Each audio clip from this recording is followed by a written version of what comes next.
Selamat pagi, salam sejahtera untuk kita semua. Selamat berjumpa lagi untuk pembelajaran hari ini, matematika wajib. Kita akan melanjutkan materi sebelumnya, yang sebenarnya materi yang sudah kalian dapatkan pada minggu yang lalu mengenai perbandingan trigonometri itu harusnya diajarkan setelah kita belajar ukuran sudut. Jadi karena kemarin ada ketinggalan, jadi sekarang saya selipkan mengenai ukuran sudut agar nantinya kalian tidak mengalami kesulitan untuk mempelajari materi berikutnya, baik untuk materi identitas trigonometri, kemudian materi aturan sinus ataupun aturan kosinus. Kita lihat dulu kompetensi dasarnya 36 dan 46. Yang 36 menjelaskan rasio trigonometri sinus, kosinus, tangen, kosekan, sekan, dan kotangen pada segitiga siku-siku. Jadi ini hanya terbatas pada segitiga siku-siku. Kemudian untuk yang keterampilan menyelesaikan masalah kontekstual yang berkaitan dengan rasio trigonometri pada segitiga siku-siku itu juga tentunya. Nah, sedangkan untuk indikatornya yang diharapkan pada pembelajaran saat ini, karena tadi materinya 36 itu meliputi perbandingan trigonometri dan perbandingan trigonometri kemarin sudah diberikan, maka yang saya ambil untuk indikator hari ini mendeskripsikan hubungan radian ke derajat, kemudian mendeskripsikan hubungan derajat ke radian. Yang ini sudah kemarin. Berarti yang keempat, menggunakan konsep konversi sudut atau radian ke derajat dalam menyelesaikan masalah, dan menggunakan konsep konversi sudut derajat ke radian dalam menyelesaikan masalah. Baiklah, kita mulai untuk materinya, ukuran sudut. Nah, kita sebenarnya sudah mendapatkan materi tentang sudut secara tidak sengaja di SMP ya. Mungkin yang dikenal di SMP itu kalian hanya mengenal satu yang sudah umum, yaitu satuan derajat. Nah, sebenarnya bukan hanya satu itu, tapi ada dua ya. Nanti di sini kita akan bahas satu persatu sambil mengingatkan apa yang sudah kalian dapatkan di SMP dulu. Nah, yang pertama untuk satuan sudutnya berupa derajat. Nah, ini diambil dari sebuah lingkaran. Kita tahu pada satu lingkaran penuh itu besar sudutnya 360 derajat. Nah, sehingga untuk satu lingkaran atau diartikan sebagai satu putaran itu besarnya 360. Sehingga kalau ditanya, misalnya ditanya berapa satu derajat itu berapa putaran, berarti tinggal kita bagi. Jadi satu derajat sama dengan 1/360 putaran.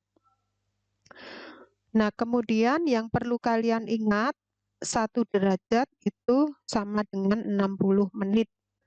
Dan 1 menit itu 60 detik. Sehingga kalau 1 derajat itu nilainya sama dengan 60 detik. Nah, ini untuk ukuran satuan yang berupa derajat. Nah, sekarang kita lihat contohnya. Nah, contoh 1, di sini sudutnya disajikan dalam bentuk desimal.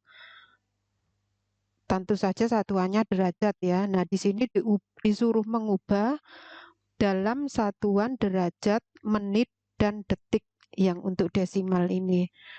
Nah, caranya ini tinggal kita tuliskan 19,13 derajat itu bisa dipecah menjadi 2, yaitu 19 derajat yang bilangan bulat ditambah 0,13. 0,13 itu sisa dari 19,13 dikurangi 19 ya.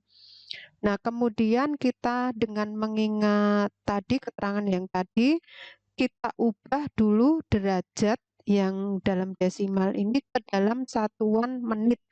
Kita tahu tadi untuk 1 derajat itu 60 menit ya. Jadi kalau 0,13 derajat berarti 0,13 dikali 60 menit. hasilnya 19 derajat 7,8 menit. Jadi 0,13 kali 60 itu 7,8 menit. Nah, karena ini hasilnya masih dalam bentuk menit, padahal yang diminta sampai ke detik. Jadi yang 8 di belakang koma ini kita nyatakan dalam desimal lagi. Sehingga kita pecah jadi 2 lagi, 19 derajat 7 menit ditambah 0,8 menit. Nah, kemudian menitnya ini yang 0,8 kita ubah ke detik. Kita tahu 1 menit tadi 60 detik, jadi tinggal kita kalikan 0,8 dikali 60 detik. Itu hasilnya 48 detik. Sehingga untuk 19,13 derajat itu sama nilainya dengan 19 derajat 7 menit 48 detik. Mungkin sampai sini ada pertanyaan. Nanti kalau ada yang belum jelas, silahkan kalian bertanya melalui grup WA kita ya. Ya tentu saja nanti sesuai dengan kelas masing-masing. Nah, saya harapkan nanti pertanyaannya jangan japri ke ibu ya, tapi disampaikan pada grup sehingga teman-teman kalian juga mengetahui kalau pertanyaannya semacam ini, jawabannya semacam ini ya. Sekarang kalau gitu kita lanjutkan berikutnya. Satuan berikutnya, satuan sudut berikutnya. Nah, ini namanya satuan radian. Mungkin ini masih asing bagi kalian ya. Nah, untuk 1 radian itu disingkat dengan 1 rad. Jadi nanti kalau kalian menemukan rad itu maksudnya radian. Nah, ini sering kalian temukan mungkin yang punya kalkulator itu ada tulisan rad itu maksudnya itu radian ya. Nah, untuk 1 radian itu diperoleh dengan membuat busur yang panjangnya sama dengan jari-jari lingkaran. Jadi kalau misalnya ini lingkaran, di sini jari-jarinya R, maka untuk 1 radian ini besarnya jari-jari ini sama dengan panjangnya busur ini, busur PQ ini. Sehingga untuk sudut POQ sama dengan panjang PQ per jari-jari R, jari-jarinya ini satuannya radian, sehingga sudut POQ itu sama dengan 1 radian. Kita lanjutkan. Hubungan satuan derajat dan satuan radian. Jika OQ diputar 1 putaran, maka panjang busur PQ sama dengan keliling lingkaran.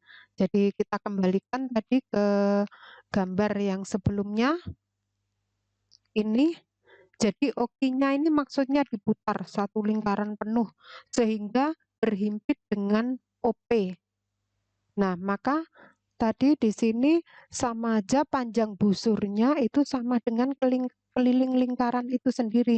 Jadi karena kembali lagi ke sini ya, kembali ke OP, OQ-nya berhimpit dengan OP, maka sama aja di situ kita mencari keliling lingkaran. Nah, untuk keliling lingkaran saya yakin kalian sudah hafal ya, di SD dulu sudah disuruh menghafalkan keliling lingkaran, keliling persegi panjang, keliling persegi panjang, keliling bujur sangkar ya. Nah, itu kalian saya rasa sudah mengetahuinya semua ya. Nah, ini keliling lingkaran itu 2 PR. Sehingga untuk sudut POQ sama dengan sudut POQ yang ini ya, sama dengan tadi keliling lingkaran 2 PR dibagi jari-jari ya, dibagi jari-jari ini. Nah, sehingga jari-jarinya ini bisa dicoret. Sisanya tinggal 2 pi radian. Nah, sehingga sudut POQ itu besarnya 2 pi radian. Nah, karena tadi 1 putaran, maka 1 putaran tadi sama dengan 2 pirat. Sedangkan satu putaran itu kita tahu besarnya 360 derajat. Sehingga untuk 180 derajat itu kita dapatkan sama dengan pi radian. Nah, kalau ditanya 1 derajat berapa radian? Tinggal kamu bagi 180-nya kamu pindah ke ruas kanan jadi pi per 180 radian. Sehingga untuk 1 radian dibalik ke sana ya. Dibalik ke sana, jadi ini jadi kali silang 1 kali 180 derajat per pi.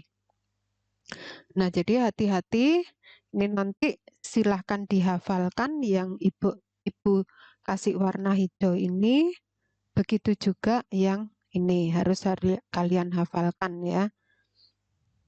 Nah, sekarang kita terapkan pada contoh soal. Kita mulai contoh 2, nyatakan besar sudut berikut dalam satuan derajat untuk 1/4 putaran dan 1/3 pi radian. Untuk yang putaran kita gunakan rumus yang ini, diminta dalam satuan derajat ya. 1 putaran 360 derajat. Berarti kalau 1/4 putaran ya, 1/4 putaran berarti 1/4 kali 360 derajat sama dengan 90 derajat. Kemudian yang kedua 1/3 pi radian. Masih rumusnya sebelumnya. Yang ini 1 derajat sama dengan pi per 180 radian. Berarti 1/3 pi kali 180 per pi. Pi-nya bisa dicoret, tinggal 180 dibagi 3 yaitu 60 derajat. Sehingga 1/3 pi radian itu sama dengan 60 derajat. Berikutnya, bagaimana kalau besar sudut itu dinyatakan dalam radian? Itu kita lihat contoh yang ketiga. Nyatakan besar sudut berikut dalam bentuk satuan radian. Untuk setengah putaran yang A, yang B 240 derajat. Rumus yang dipakai masih pada halaman sebelumnya, yang ini ya, 2 ini. Kita pakai setengah putaran, tadi 1 putaran itu 2 pirat, jadi setengah putaran, setengah kali 2 pirat sama dengan pi radian. Sedangkan untuk yang 240 derajat, kita ingat 1 putaran itu 360 derajat. Kalau dihubungkan dengan radian, itu 1 derajat sama dengan pi per 180 radian. Sehingga kalau diminta 240 derajat, 240 kali pi per 180 radian. Sama dengan 4 pi radian. Sampai sini masih ada yang bingung? Kalau masih ada yang bingung atau bertanya, silahkan kembali untuk bertanya pada grup WA kalian ya. Sudah, kalau gitu kita lanjutkan. Nah, untuk berikutnya agar kalian lebih menguasai mengenai materi ukuran sudut, silahkan kalian coba mengerjakan latihan soal ini. Kalian kerjakan, kemudian jangan lupa sesuai prosedur yang sebelum-sebelumnya, sama dengan yang sebelumnya, silahkan kamu kirimkan melalui Google Classroom yang sudah Ibu sediakan. Sampai di sini dulu pertemuan kita hari ini. Semoga materi ini bermanfaat bagi kalian. Nantinya jangan lupa selalu jaga kesehatan. Ingat protokol kesehatan, harus cuci tangan sesering mungkin ya, sesuai petunjuk. Kemudian makan makanan yang bergizi, usahakan untuk berjemur, kemudian vitamin, jangan sampai lupa ya untuk jaga kondisi. Untuk pembelajaran hari ini sampai sini dulu. Selamat belajar, semoga sukses.